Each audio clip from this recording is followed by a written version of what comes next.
40 years. 40 taon ng pananampalataya, pag-ibig at paglilingkod. Sa loob ng panahong ito, napakaraming naganap sa ating buhay, sa ating bansa, at sa buong mundo. Nasaksihan natin ang pagbabago ng presidente mula kay Ferdinand Marcos Sr., Corazon Aquino, Fidel Ramos, Joseph Estrada, Gloria Macapagal-Arroyo, Benigno Aquino III, Rodrigo Duterte, at ngayon na si Ferdinand Marcos Jr.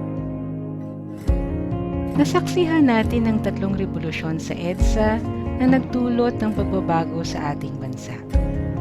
Ang EDSA People Power Revolution noong 1986, EDSA II at EDSA III noong 2001. Naranasan at nakita natin ang mga sakuna. Ang malakas na lindol sa Luzon noong 1990. Ang pagsabog ng bulkang Pinatubo noong 1991. Malakas na bagyo tulad ng Ondoy noong 2009 at Yolanda noong 2013. At ang COVID-19 pandemic noong 2020. Ang mga ito ay nagbabago sa takbo ng ating buhay. Hindi lamang mga kalamidad ang ating hinarap, kundi pati na rin ang mga hamon sa komunidad at sa ating personal na buhay, tulad ng hindi pagkakaunawaan, mga pagsubok sa relasyon, at mga pagkatalo o kabiguan. Nawala na rin tayo ng mga mahal sa buhay at may mga ilang miyembro na rin ng ating komunidad ang ngayon ay nasa piling na ng Panginoon. Sa bawat pagsubok na dumaan, hinamon ang ating pananampalataya. At sa bawat pagkakataon ding iyon, ay muli tayong bumangon. Nagtulungan, pinalakas ang bawat isa sa pamamagitan ng grasya at pananalig na nagmumula sa pag-ibig ng Diyos. Ginawa ng Diyos sa mga himala sa pamamagitan ng pagpapagaling sa mga may sakit sa atin. Sinagot ang ating mga panalangin at nakayanan ng komunidad ang lahat ng ito dahil sa Kanyang kabutihan. Naihahalintulad ang 40 years ng ating paglalakbay bilang komunidad sa 40 years ng mga Israelita sa disyerto. Sa panahong ito, tinawag ng Diyos si Moises upang pangunahan ng mga Israelita palabas ng Ehipto, patungo sa kanilang promised land. Ang mga taon ng paglalakbay sa disyerto ay panahon ng pagsubok, ngunit ito rin ay pagkakataon ng paghubog at paglago sa pananampalataya. Tulad ng mga Israelita, nakaranas tayo ng mga pagsubok at kawalan. May nagrereklamo, may nahinto sa paniniwala sa kabutihan at himala ng Diyos. Subalit sa bawat hakbang ay kasama natin ang Diyos na gumabay sa atin patungo sa ating promised land. Ang isang buhay na ganap at kasiyasiya.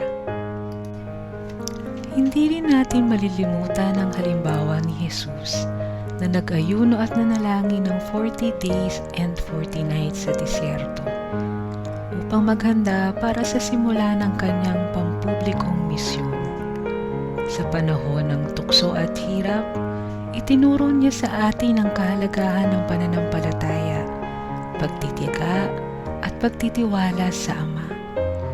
Katulad niya, tumugon tayo sa tawag ng misyon at nagpatuloy, bitbit ang lakas ng ating pananampalataya. Bilang komunidad, ipinagpatuloy natin ang mga hakbang na ito sa pamamagitan ng mga Catholic Life in the Spirit Seminars o CLSS na nagbigay ng pagkakataon sa marami na maranasan ang mas malalim na relasyon kay Kristo.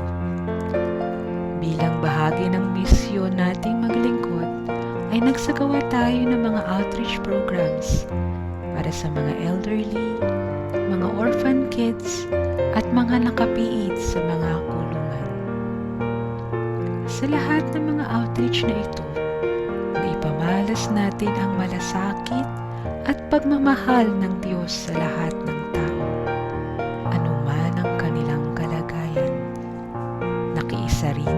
tayo sa iba't ibang Katolikong pamayanan sa pamamagitan ng mga diocesan assembly at pagtulong sa kanila na magkaroon ng Catholic Life in the Spirit Seminar.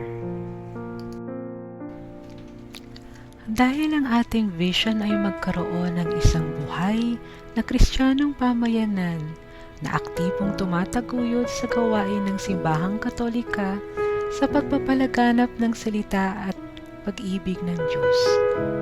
Naninindigan tayo sa ating misyon na magdadala ng salita at pag-ibig ng Diyos sa pamilya at sambayanan sa pamamagitan ng mga gawaing magpapalalim ng ugnayan sa Diyos at kapwa, katulad ng mga seminars, prayer groups, at pakikiisa sa mga iba't ibang Katolikong pamayanan. Ngayon, bilang nagkakaisang Flock of the Holy Spirit Catholic Charismatic Community, ipinagdiriwang natin ang 40 taon ng biyaya at pagmamahalan. Life begins at 40, ika nga. At sa ating 40th anniversary, nagsisilbing paalala ito na bagaman dumaan tayo sa matinding mga pagsubok, isa itong pagkakataon upang muling buhayin at ipagpatuloy ang ating misyon. Isang panibagong simula. Isang paalala na tinawag tayo upang magpatuloy sa ating misyon na maglingkod at maging asin at ilaw sa mundo.